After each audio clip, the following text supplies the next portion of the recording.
आज हमें जो है वह निकालना है विद्युत क्षेत्र तीव्रता, और यह विद्युत क्षेत्र तीव्रता जो निकालेंगे आवेशित गोलीय चालक, मतलब एक गोलीय चालक लेना है।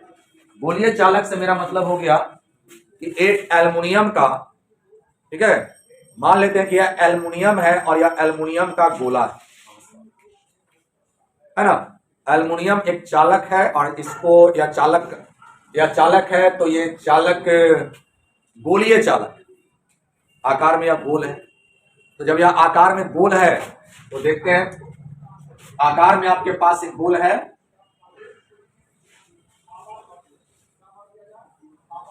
तो गोला बना लिया। और चूंकि इसे फिर से हमको इस्तेमाल करना है किस चीज के लिए, इसको हमको इस्तेमाल करना है लॉन्ग के लिए, तो मैंने जो बनाया उसे लिखना पड़ेगा। मैंने पहले तो बताया, पहले जो भी आप बनाओगे लिखोगे। ये जो गोला है ये तो मैंने खींच दिया, लेकिन गोले के पास कुछ खास चीज होगा, उसको आपको नोट करना होगा। गोला में खास होता है उसका सेंटर, जिसको आप कहते हैं केंद्र। केंद्र को मैंने मान लिया ओ। उसके बाद क्या होगा, उसकी त्रिज्या होगी, उसकी त्रिज्या मैंने मान लिया आ, है ना। एक सेंटर हो गया, एक त्रिज्या हो गया, और उसके बाद बचता है इसका क्या, पृष्ठ क्षेत्रफल, है ना। ये कितना स्थान घेर रहा है, और एक लास्ट क्या बनेगा, आयतन। तो अभी हमको जरूरत किस चीज का, चूंकि आवेश देंगे तो कहां पर आ जाएगा, बताइए, सतह पर ना आ जाएगा, है ना, बताएगा ना, पेंट तो सतह पर ना करेंगे। तो यहां पर आपको पृष्ठ क्षेत्रफल हो जाएगा, इसका पृष्ठ क्षेत्रफल कितना हो जाएगा, 4πr²। तो इसको लिखना पड़ेगा, ठीक है। तो क्या लिखेंगे, इसको जो है आंसर में लिखना पड़ेगा। क्या आपको आंसर में, माना कि कैपिटल आर त्रिज्या का एक गोलीय चालक है जिसका केंद्र O है, जिसका केंद्र O है। त्रिज्या हो गया, केंद्र O हो गया। अब हम इसको क्या देंगे बताइए, आवेश देंगे। जब यह आवेशित होगा तब ना यह फील्ड क्रिएट करेगा। तो इस पर कितना आवेश है, इस पर +Q आवेश दिया गया है। इस पर कितना आवेश दे दिया है, +Q। अच्छा बताइए, आवेश देंगे तो आवेश क्या होगा बताइए, चालक है या आवेश जैसे ही देंगे या पूरा आवेश कहां पर वितरित हो जाएगा, सतह पर। पता है ना, जैसे करंट यहां से रहेगा तार, तो झटका तो यहां में मारेगा, एक बराबर सब जगह फैल जाएगा। तब फैलेगा तो पूरा क्षेत्रफल पर फैलेगा, और पूरा क्षेत्रफल इसका है 4πr²। तो इकाई क्षेत्रफल पर कितना फैलेगा, चूंकि हर जगह तो एक बराबर ना फैलता है, ऐसा तो नहीं कि यहाँ पर ज्यादा झटका मारेगा, यहाँ पर कम झटका मारेगा। एक बराबर फैलेगा, और एक बराबर जब फैलेगा तो यहाँ पर क्या लिखना पड़ेगा, इस पर +Q आवेश दिया गया है, तो गोलीय चालक का पृष्ठीय आवेश घनत्व, है ना। पृष्ठीय आवेश घनत्व मैंने आपको बता के रखा है, सिग्मा, याद है। सिग्मा बराबर क्या होता है, इकाई क्षेत्रफल में उपस्थित आवेश। तो इकाई क्षेत्रफल में कितना आवेश उपस्थित होगा, पूरा क्षेत्रफल में कितना आवेश है बताइए, Q, और पूरा क्षेत्रफल है कितना, 4πr²। तो आप इसको इक्वेशन नंबर 1 मान सकते। क्लियर। तो जो मैं बना रहा हूं उसी को लिख रहा हूं, आपको भी बार बार लिखिएगा, बना बना के रटने की कोई आवश्यकता नहीं, सीखना है। और ये सुनने से नहीं होगा, ये लिखने से होगा। घर पे जाके 2 मरते 3 मरते खुद से लिखिए। ये भाषा थोड़ा ऊपर नीचे हो जाएगा, कोई बात नहीं, है ना। हाँ, इसमें होना सब कुछ चाहिए, और बहुत आसान है। देख ही रहे हो किस तरह से मैं आपके सामने लिख रहा हूं, बस इसको प्रैक्टिस करिए। बच्चे लॉन्ग लिखने से भागते हैं, और भागने वाला जानने करते भागिएगा तो आपको भगाते रहेगा। तो ये आपको मैं बता दिया। अब अगर आवेश दिए हैं तो इसको आवेश को दिखा भी देते हैं। इस आवेश को मैंने दिखा दिया। अब जब ऐसे आवेश आ गया तब यह अच्छा अपना विद्युत क्षेत्र क्रिएट करेगा, विद्युत क्षेत्र उत्पन्न करेगा। अब विद्युत क्षेत्र उत्पन्न करेगा तो विद्युत क्षेत्र तीव्रता का असर कितना होगा। तो यहां पर विद्युत क्षेत्र तीव्रता का असर जो है आपको बाहर भी पूछ सकता है, सतह पर भी पूछ सकता है, अंदर भी पूछ सकता है। कितने कंडीशन हो जाएंगे, 3 कंडीशन, याद रखिएगा। तो हम एक एक करके बनाएंगे। ज्यादा पूछता है बाहर, तो हम बाहर भी निकालेंगे, फिर सतह पर भी निकालेंगे, और क्या बोलते हैं अंदर भी निकालेंगे। एकदम इसका सिंपल लॉजिक देखिए, एकदम सिंपल लॉजिक बताते हैं। सिंपल लॉजिक क्या है, मान लेते हैं कि आपका जो घर है उसका कमरा बंद, हालांकि कमरा तो घनावकार होता है, और आप जो है बॉल लगा दिए बाहर। तुम समझिएगा बात, आप अपने रूम में जो बल्ब लगाए हैं वह बंद रूम के किधर लगाए हैं, बाहर। हम जो मेरा रूम है या रूम में बल्ब लगा देंगे बाहर, माने ई दीवार पर, ई दीवार पर, वो दीवार पर, अलम गजगजा देंगे, मतलब क्या, हर जगह जगह ही जगह एकदम पूरा, माने समझ लीजिए कि पूरा दीवार में कैसे से भर देंगे, बल्ब से। और जब बल्ब को जलाएंगे, है ना, एकदम सिंपल, एकदम लॉजिक समझिए, जैसे ऑब्जेक्टिव बनाते कैसे बना लेंगे, एकदम 2 मिनट में कैलकुलेशन करके दिखाएंगे। अब बल्ब को आप जब सारा बल्ब जला दीजिए, तो बल्ब के दीवार पर, सॉरी, रूम के दीवार पर बाहर में रोशनी एक बराबर हुआ कि अलग अलग हो, एक बराबर होगा। अरे पूरे पर गांठले है बॉल, एक बराबर हो जाएगा। क्लियर? और बताइए, बंद कमरा के अंदर में लाइट कितना होगा? बल्ब बाहर लगेले है, समझ रहे हैं ना, और स्विच ऑन भी है, बल्ब जल भी रहा है, अंदर में कितना होगा लाइट? अंदर में तो लाइट है, क्योंकि बल्ब तो बाहर की ओर है ना, और वो बाहर की ओर है, अंदर में जो है क्या हो जाएगा बताइए, अंधेरा रहेगा, है ना। तो अंदर में अंधेरा हो गया मतलब लाइट नहीं रहेगा, लाइट मतलब विद्युत क्षतिवृत्ता। तो अगर हमारे पास एक आवेशित चालक है, बहुत समझिएगा, ये कई बार ऑब्जेक्टिव पूछ चुका है और पूछता है, बोर्ड में इंपॉर्टेंट भी है, कि एक आवेशित चालक के अंदर विद्युत क्षतिवृत्ता क्या होगा, 0 होगा, क्योंकि बल्ब तो हमने किधर लगा के रखा है, बाहर निकले। और दीवार पर कितना होगा, 1 बराबर हो जाएगा। अच्छा, दीवार से दूर जाएंगे तब असर बताइए, घटते जाएगा, बदलते जाएगा। आगे बात समझ में? तो यही चीज आपको यहाँ पर, तो लॉजिक से मैंने बताया, लेकिन अब आपको यहाँ पर फॉर्मुलेट करना है, फॉर्मूला बनाना। तो अब हम लोग इसको फॉर्मुलेट करने में कि भाई दीवार पर कितना होगा, यहाँ पर कितना होगा, यहाँ पर कितना होगा, यहाँ पर कितना होगा, अंदर में कितना होगा, तो हम लोग गॉस का नियम इस्तेमाल करने वाले। सबसे पहले हम कहां पर निकालना पसंद करेंगे, बाहर, है ना। तो यहां तक तो मैंने लिख दिया, अब लिखेंगे क्या, इस आवेशित गोलीय चालक के कारण, इस आवेशित गोलीय चालक के कारण विद्युत क्षेत्र तीव्रता का व्यंजक बिंदु P पर, कहां पर ज्ञात करेंगे, उस पॉइंट को जहां पर उसको क्या मानेंगे, बिंदु P पर ज्ञात करना है, जिसमें किसका उपयोग करना है, गाउस का नियम का उपयोग करना है। इसको हम थोड़ा सा चेंज भी कर सकते थे, लिख सकते थे कि इसके माने गोलीय चालक के कारण गॉस के नियम का उपयोग करके बिंदु P पर विद्युत क्षतिवृत्ता ज्ञात करना है। लेकिन भाषा है, मैंने बोला जैसे पकड़ा जाए पकड़ ले, इंटेंशन आपको होना चाहिए। अब यहां पर हमको गॉस का नियम लगाना है, लेकिन अब भाई बिंदु मैंने बोला 3 पॉइंट ले सकते हैं, बाहर में और अंदर। अब हम स्टार्ट करेंगे कहां से बताइए, बाहर से जाएंगे, दीवार पर बॉल लगे हैं, बाहर से आएंगे और फिर दीवार में, फिर रूम में घुस जाएंगे। ठीक है, तो जैसे रूम में जाए तो अंधेरा है, ठीक है। तो यहां पर सबसे पहले क्या लिखना पड़ेगा, नंबर 1 में बिंदु को कहां लेना है, बिंदु को लेना है कहां पर, बिंदु को कहां पर लेना है, बाहर में लेना है। त्रिज्या को हम जरा सा ऐसे खींच देते हैं ताकि हमको, यही त्रिज्या, ये भी त्रिज्या है। अब बताइए, बिंदु P जब होगा तो लिखना पड़ेगा क्या, नंबर 1 में क्या लिखिएगा, जब बिंदु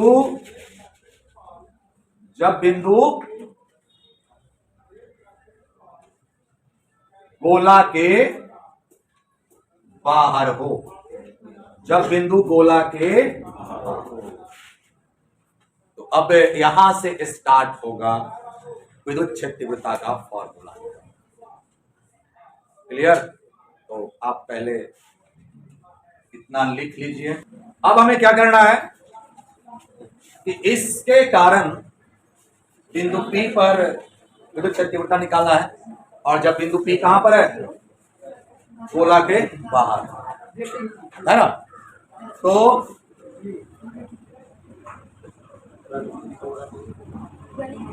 माना कि बिंदु P गोला के केंद्र से, गोला का केंद्र क्या है बताइए, गोला का केंद्र O से यहां से यहां तक की दूरी है ना, से कितनी दूरी पर है, स्मॉल r दूरी पर स्थित है। क्लियर? और स्मॉल r दूरी पर स्थित है, और जैसे ये स्मॉल r दूरी पर स्थित होगा तो मैंने आपको बताया है कि गॉस का नियम काम करता है किस चीज पर, बंद आकृति पर। तो अब क्या करेंगे भाई, अब हमको यहां पर तीव्रता निकालना है, तो यहां पर एक स्मॉल r त्रिज्या का एक गोला खींचेंगे। क्यों गोला खींचेंगे कि इस उस गोला का जो सतह है, उस सतह की दूरी इस सारे बल्ब से क्या होगा, एक बराबर होगा, है ना। तो इसके लिए हमें क्या करना होगा, एक बताइए, एक जो है गोलाकार गॉसियन सरफेस खींचना पड़ेगा। इसको आप क्या बोलते हैं बताइए, इसको बोलते हैं गॉसिये सतह, गॉसिय सतह बोलते हैं ना। तो माना कि बिंदु P गोला के केंद्र से r दूरी पर है, ठीक है, और बिंदु P पर क्या निकालना है, विद्युत क्षेत्र तीव्रता, विद्युत क्षेत्र तीव्रता का व्यंजक प्राप्त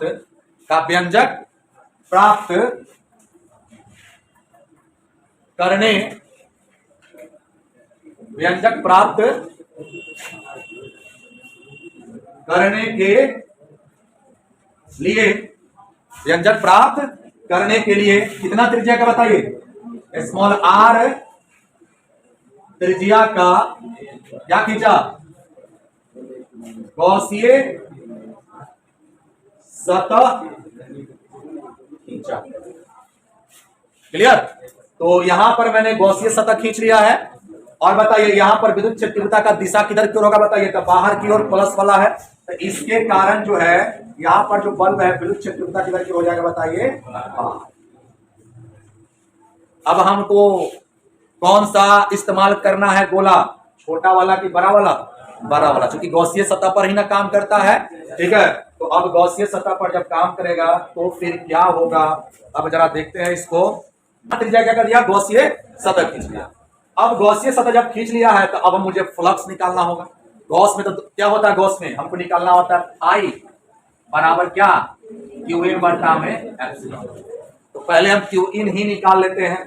तो क्यू इन जब निकालिएगा तो बताइए इस गोला के अंदर में कितना आवेश बंद है, तो इस सारा आवेश में बंद है ना, इस सारे आवेश को हमने क्या रखा था बताइए, क्यू रखा है। तो लिख सकते हैं आप, क्या लिख सकते हैं, क्या लिख सकते हैं, गॉसिय सतह के अंदर कुल आवेश, बोलो गॉसिय सतह के अंदर कुल आवेश क्या हो जाएगा, Q मतलब आवेश और इन मतलब अंदर बराबर Q के ऊपर में एक मान चुके हैं ऑलरेडी, तो हमको यहाँ पर क्या मानना पड़ेगा, 2। और अब हमको निकालना है इस पूरे से जुड़ा फ्लक्स। अच्छा ये बताइए, थोड़ा सा सिमेट्री लेते हैं, थोड़ा सा लॉजिक लगाएंगे तो एक लाइन में लिख सकते हैं, तो मैं वही लगाने वाला हूं। अच्छा यहां से जितना लाइट निकलेगा छोटा सा एरिया से, यहां से भी तो इतना निकलेगा, क्योंकि हर यहां पर तो बल्ब का दूरी यहां से इस दीवार का हर जगह पर बराबर है ना। तो पूरा दीवार से बल्ब निकले, पूरा दीवार से जो क्या निकलेगा बताइए, लाइट निकलेगा, है ना। उस लाइट का असर क्या है, E। अब पूरा दीवार का क्षेत्रफल 4 पाई r स्क्वायर, है ना। तो आप जरा सा लिख सकते हैं क्या, गॉसिय सतह से जुड़ा कुल विद्युत फ्लक्स, और गॉसिय सतह से जुड़ा कुल विद्युत फ्लक्स निकलेगा फाई बराबर E इंटू 4 पाई r स्क्वायर। क्वेश्चन नंबर कितना हो जाएगा, 3। और अब आप आसानी से किसका इस्तेमाल कर सकते हैं, गाउस का नियम का, है ना। अब लिखना पड़ेगा क्या, गाउस के नियम से।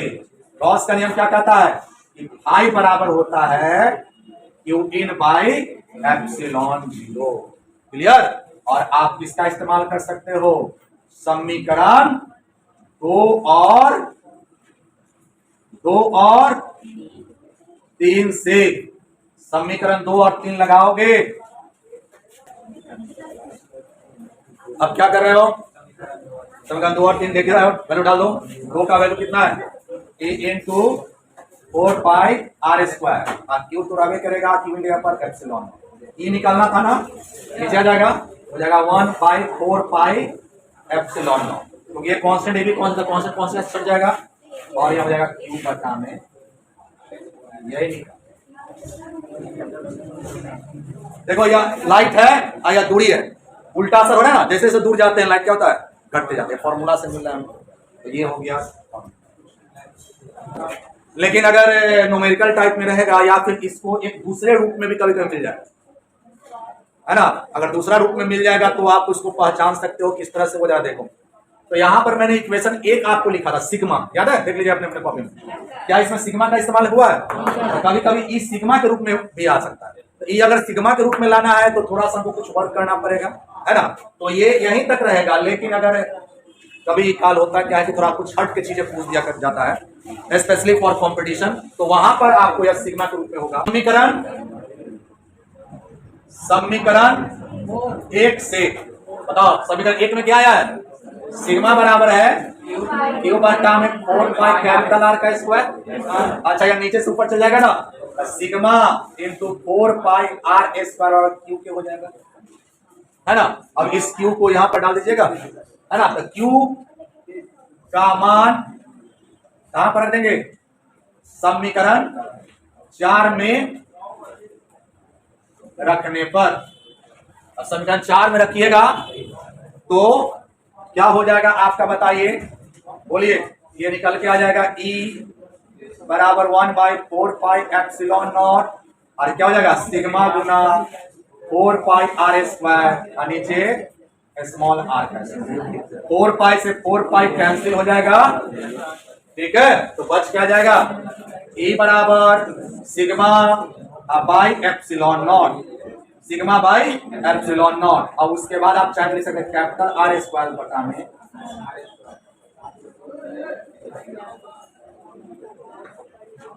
अब सुनो, अभी में आपने निकाला क्या, एक समान गोलीय चालक करण बाहर के बिंदु पर विद्युत क्षेत्र होता है।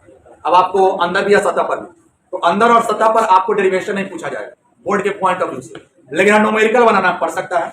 तो मैं इसी फॉर्मूला से थोड़ा सा दिमाग लगाऊंगा, थोड़ा सा माने कैलकुलेशन में अगर थोड़ा सा सोचूंगा तो तुरंत बन जाएगा। देखिए कैसे, और वो फॉर्मूला आपको याद रखना। अभी आपने निकाला क्या, ई मतलब क्या हो गया, विद्युत क्षेत्र तीव्रता, समझिएगा।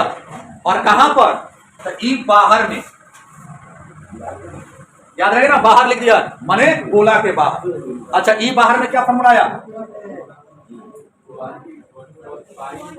1/4 पाई एप्सिलॉन नॉट और क्यू बटा में आर स्क्वायर। एगो यह फॉर्मूला आया, एगो आया है सिग्मा बटा एप्सिलॉन नॉट, और बोलो कैपिटल आर स्क्वायर बटा में आर स्क्वायर। क्लियर।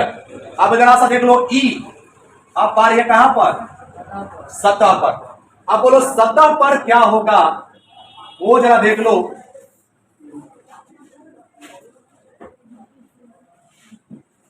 ध्यान से समझना, ये कब मिला, जब ये देख रहे हो ना स्मॉल आर जो है वो बड़ा है किससे, कैपिटल आर से। देख रहा है ये वाला दूरी जो है इससे तो बड़ा है। अब यह फॉर्मूला, अब दूसरा कंडीशन में सतह पर जब होगा तो मुझे ये बताओ स्मॉल आर और कैपिटल आर बराबर हो जाएगा कि नहीं हो जाएगा। ये वाला धीरे धीरे जो है, अगर ये यहां पर पहुंच जाएगा तो ये स्मॉल आर का मान कैपिटल आर के बराबर हो जाएगा।